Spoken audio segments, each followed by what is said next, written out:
Rachel and Trusty whooshed into the sky. The sea was sparkling in the moonlight, and mermaid tails flicked out of the water. "I wish we could say hello," said Trusty, as they zoomed towards the ice castle. But there was no time to stop. They were on a mission to rescue their friend and save it.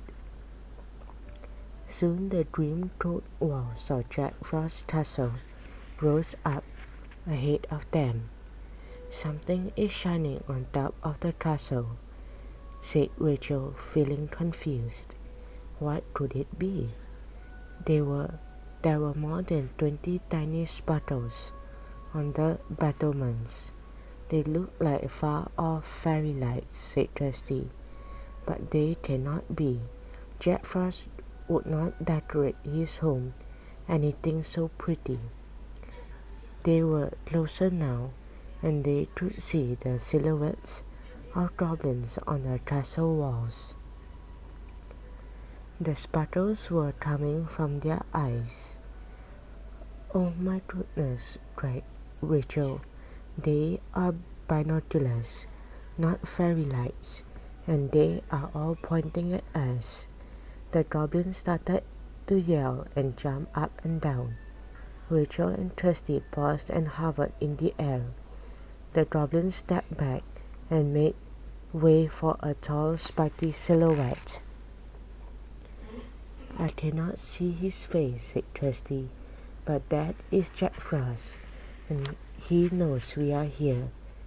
"We cannot go back without Elisha," said Rachel. "We have to help her." "My heart is fluttering as fast as my wings," said Trusty. Slowly they flew closer to the ice slot. Now they could see his sharp nose and his cruel mouth. Rachel felt her best friend shiver. "I knew you pesky fairies would come here," said Jack Frost, curling his thin lips into a sneer. "I ordered the goblins to look out for you. Turn around and go home." His breath hung like mist in the air, then froze into icy drops that tinkled into the ground.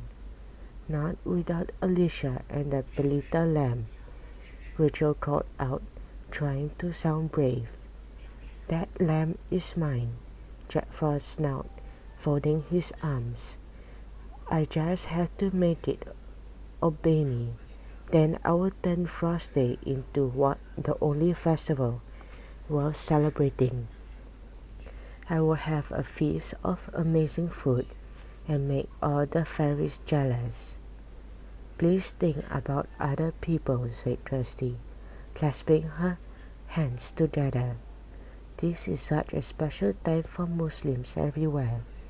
People will be exchanging presents, lighting lamps, and spending time with their families and friends. Please do not spoil it." Jack Frost lifted one arm and pointed a bony finger straight at them.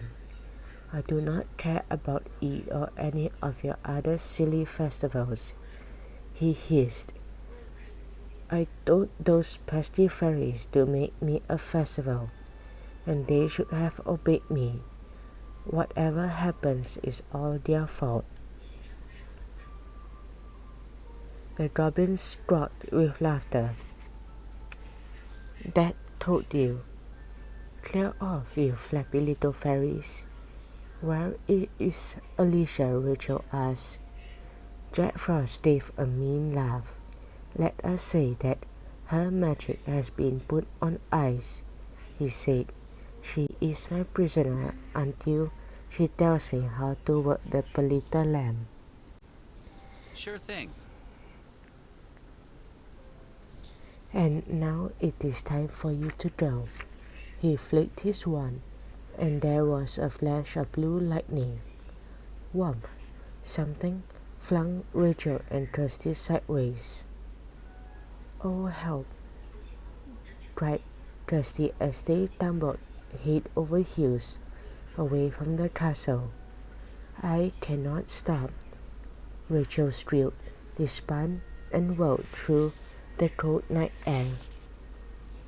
It seemed like hours before they slowed down and reached for each other. I really know Okay, I found this which on the web for on Spotify. This let down each other.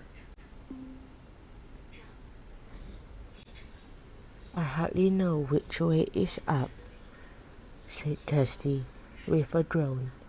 The best friends hovered weakly in the air. Oh my goodness, said Rachel. I am glad that my wings are still working. My legs feel like jelly. Where are we? Asked Kirsty.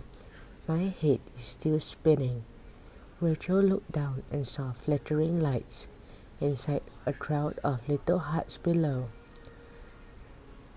A few thin spirals of smoke were rising up from the huts. I think we are above Goblin Grotto, she said. It is strange to think of all the goblins inside their homes, with no idea that we are above them. Kirsty stared into the distance and gaped. Look at the ice castle, she said in an amazed voice. A thin white tower was shining in the moonlight at the side of the castle. Why didn't we see it before? Asked Rachel.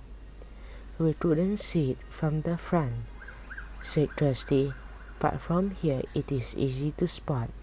There is something whirling around it, said Rachel. It looks like a storm, but how could it be? It's not even snowing. They rose higher and peered at the strange tower. A wind was whooshing around it, making the tower look blurry. There is something glittering inside the wind, said Rachel. I think it is hail, said Kirsty, feeling confused. But why would Jack Frost build a new tower and attack it with a hailstorm? Jack Frost's words popped into Rachel's mind. Her magic has been put on ice, and suddenly she knew why Jack Frost had built the tower. Oh, Kirsty, Jack Frost meant exactly what he said, he cried. Elisha is trapped in the ice tower.